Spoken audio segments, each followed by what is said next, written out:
Hey everyone, what's up? Welcome back to the channel. And as you can see from the title, this video is a little different from our usual videos on the channel.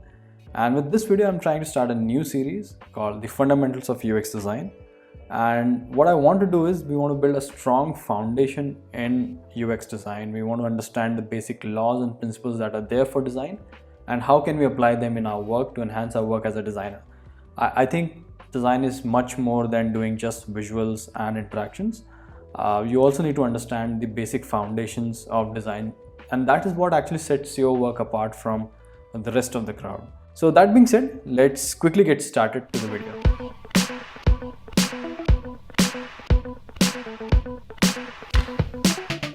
So let me start this video with my own experience. A couple of years back, I was trying to get into the design industry. I was new into the design industry. I was just starting out my work.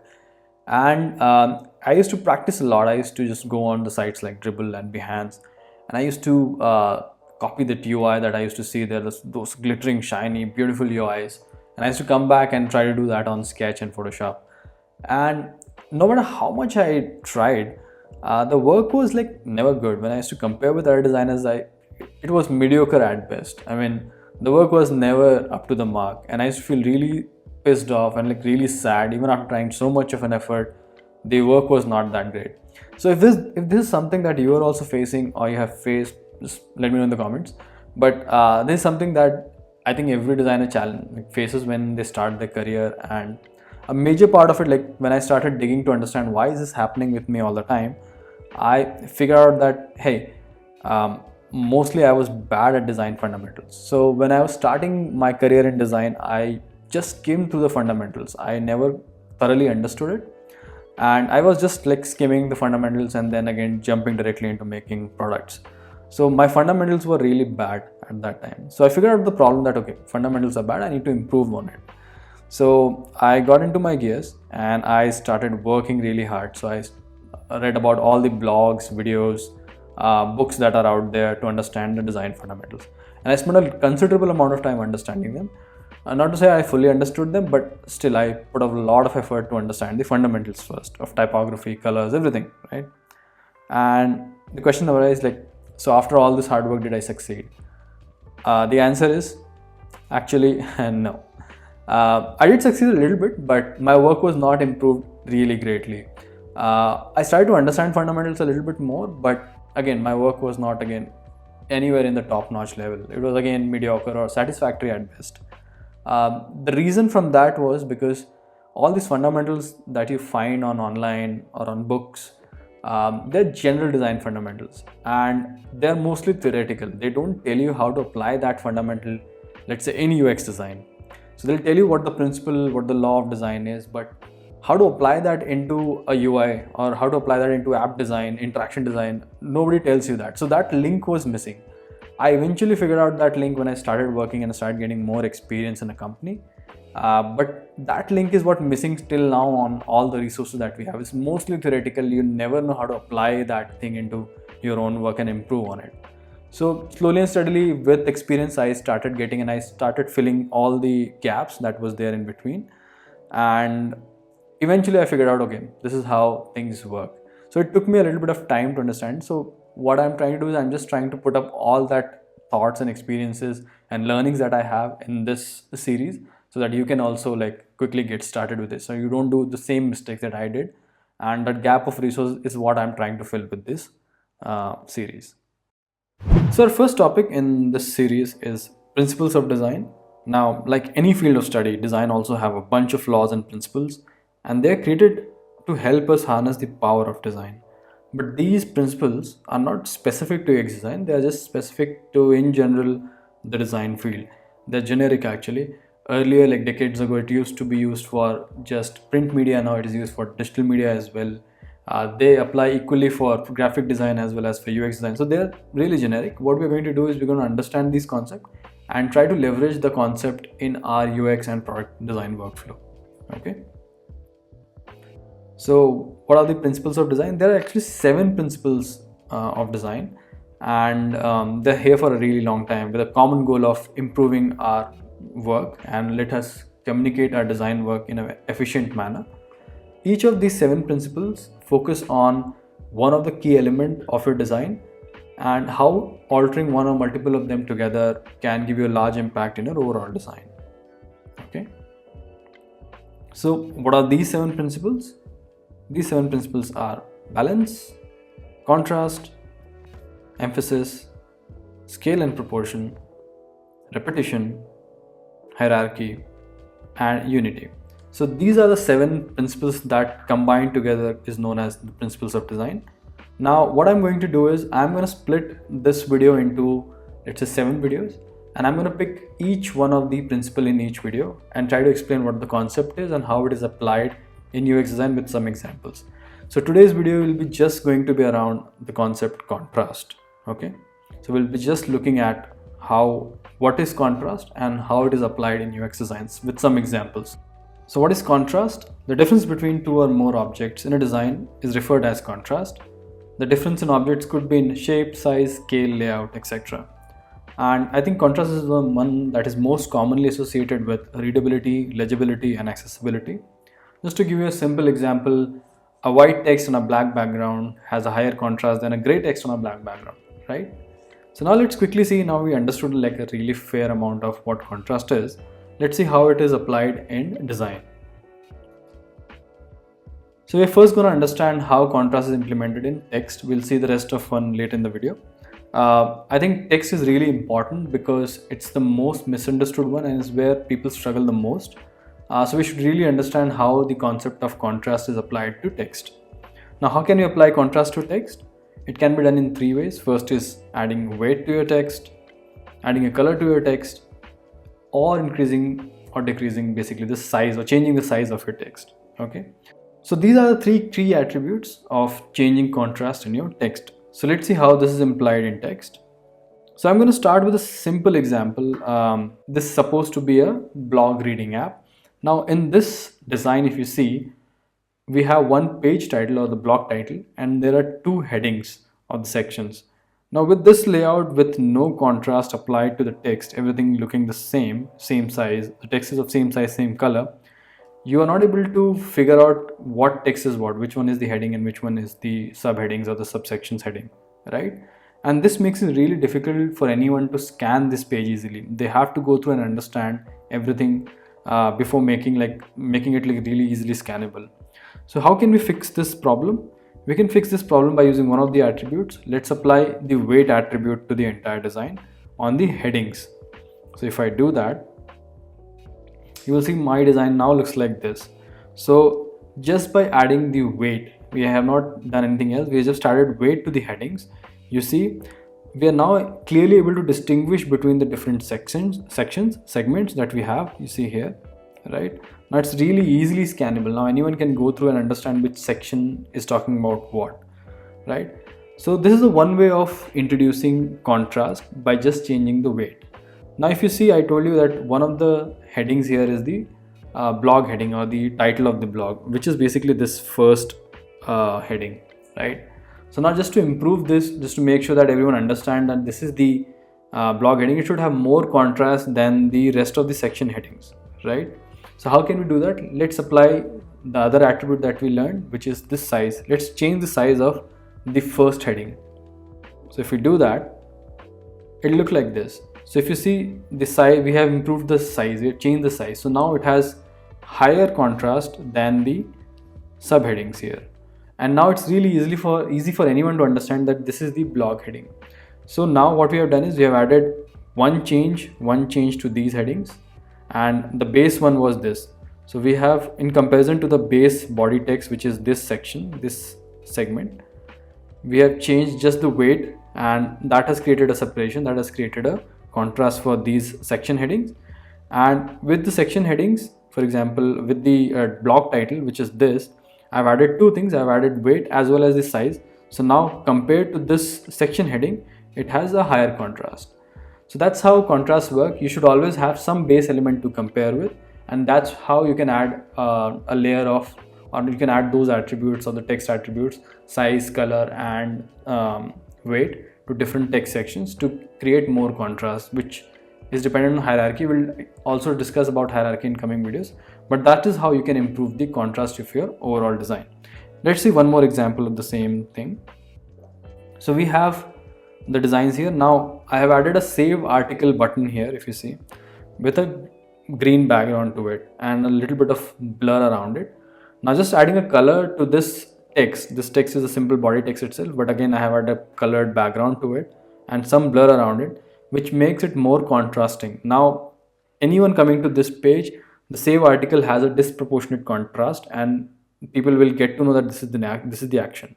So just by adding a color, now I have added more contrast to the entire thing, right?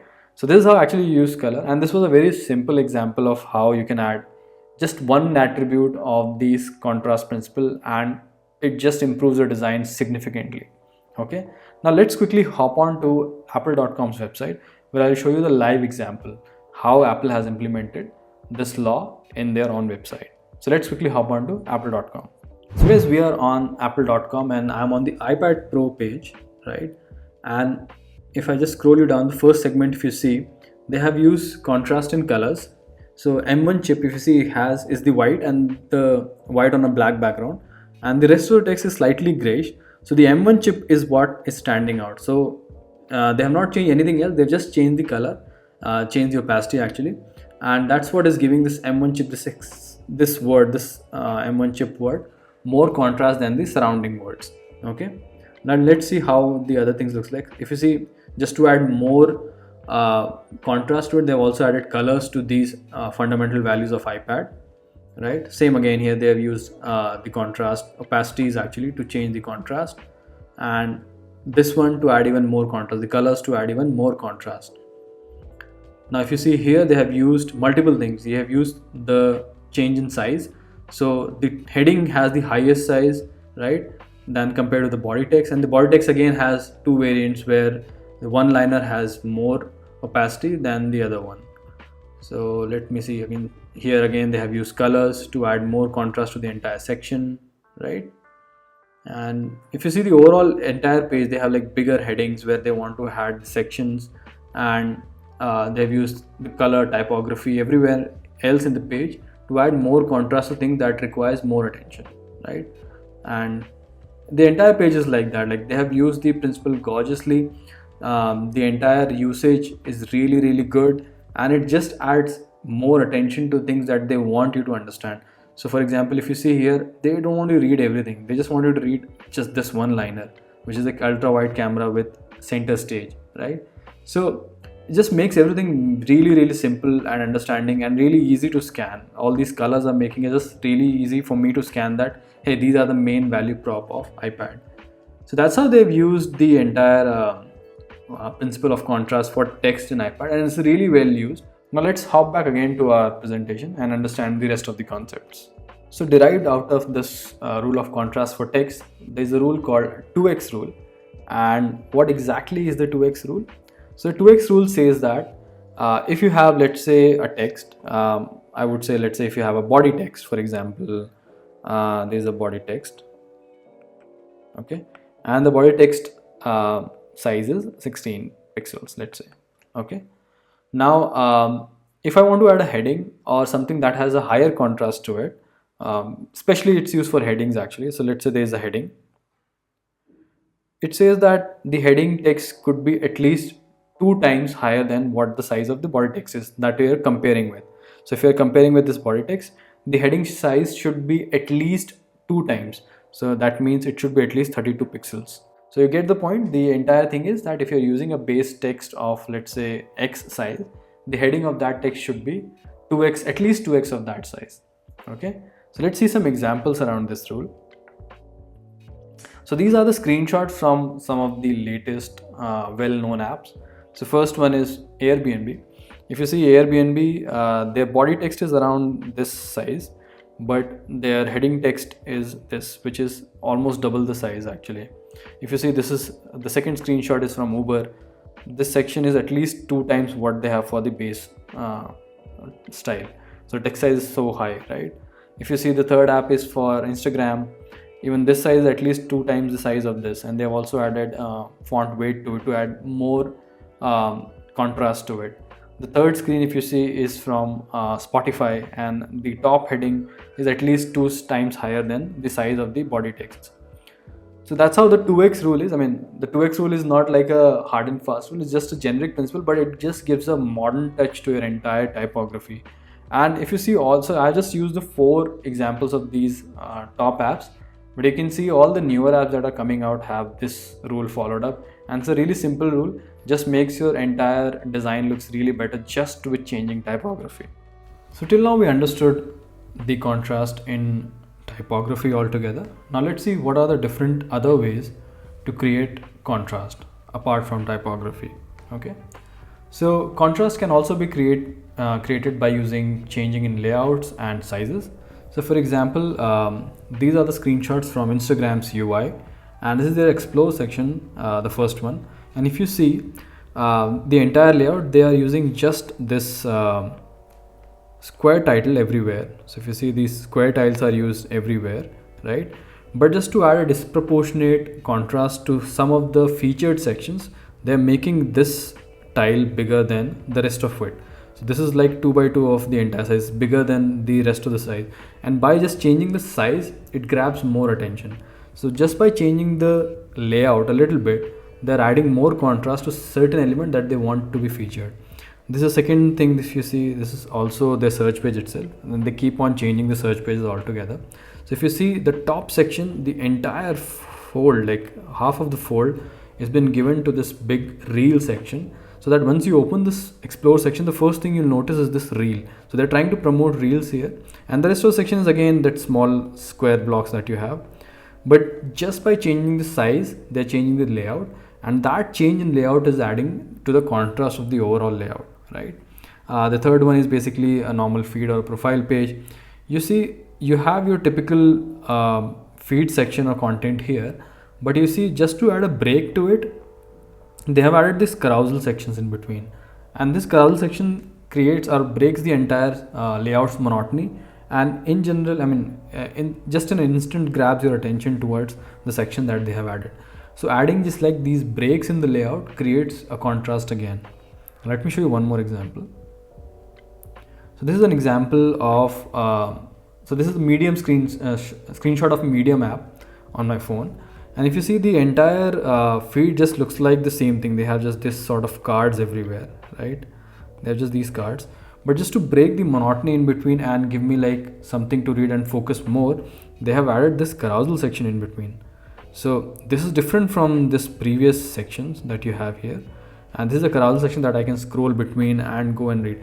So basically, just to add like a different break in the system, break in the entire layout, they have added this carousel section. So just by adding this small change in the overall monotony of the layout, they are adding contrast to the section they want more highlight on. Let me show you one more example. Actually, it's the same medium app but on desktop. So you've seen how they are doing it on the app, but this is the same app, I mean, this is the same website on desktop.